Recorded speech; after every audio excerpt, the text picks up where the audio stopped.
Hello guys, मेरा नाम है मीना और मैं आपका स्वागत करती हूँ अपने जी के स्पेशल चैनल पर।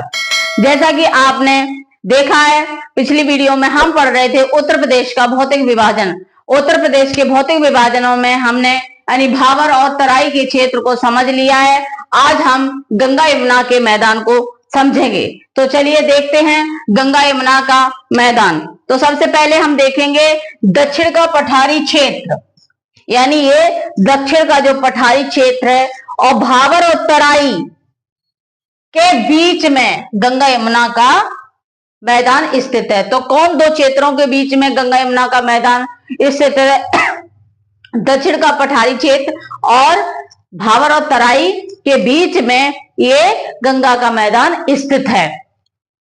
देखते हैं कि इनका गंगा का जो मैदान है उसका निर्माण कैसे हुआ था। तो गंगा की सहायक नदियों द्वारा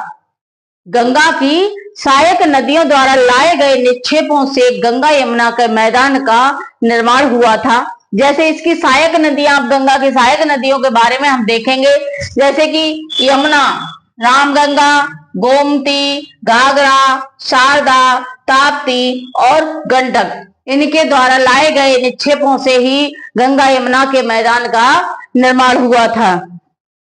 इसकी ऊंचाई देखते हैं कि गंगा यमुना के मैदान की ऊंचाई क्या है। तो ये 80 मीटर से लेकर के 300 मीटर तक ऊंचा है। और यहाँ पर यहाँ का जो गंगा यमुना का जो मैदानी क्षेत्र है वो बहुत ही अत्यंत फसलों के लिए बहुत ही उपयोगी होता है। यहाँ पर मुख्य फसलें कौन सी पाई जाती है? तो रबी और खरीफ की फसलें गंगा यमुना के मैदान में पाई जाती हैं।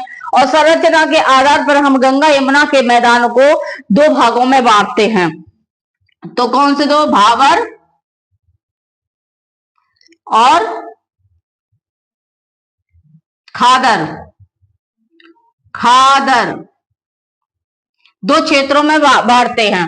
तो संरचना के आधार पर हम गंगा यमुना के मैदान को कितने भागों में बांटते हैं? तो दो भागों में बांटते हैं, जैसे भावर और तराई। भावर वो क्षेत्र होता है, समझने के लिए, जैसे कि ये कोई नदी आ रही है और यहाँ पर ये क्षेत्र है, यहाँ पे जो छोटे छोटे अवसाद इकट्ठे हो गए हैं, इस क्षेत्र को बोलते हैं खादर क्षेत्र बोलते हैं। यहाँ पर प्रत्येक वर्ष मतलब बाढ़ आती है और यहाँ ही इसी के पास जो क्षेत्र होता है जहां पर बाढ़ नहीं आती है तो उसको बोलते हैं बागर। यहाँ पर प्रत्येक वर्ष बाढ़ नहीं आती है। तो हम इन दोनों को आधार पर देखते हैं। बागर क्या होता है? बागर, जैसे यहाँ बागर में उच्च भूमि होती है, बाढ़ नहीं आती है। बागर क्षेत्र उच्च भूमि होती है और बाढ़ नहीं आती है। और नदियां यहाँ की क्या करती हैं? नदियां बीहड़ बनाती है, जैसे यमुना और चंबल नदी। और खादर क्षेत्र होता है, यहाँ नदी के किनारे वाला क्षेत्र होता है, यहाँ एक प्रत्येक वर्ष बाढ़ आती है।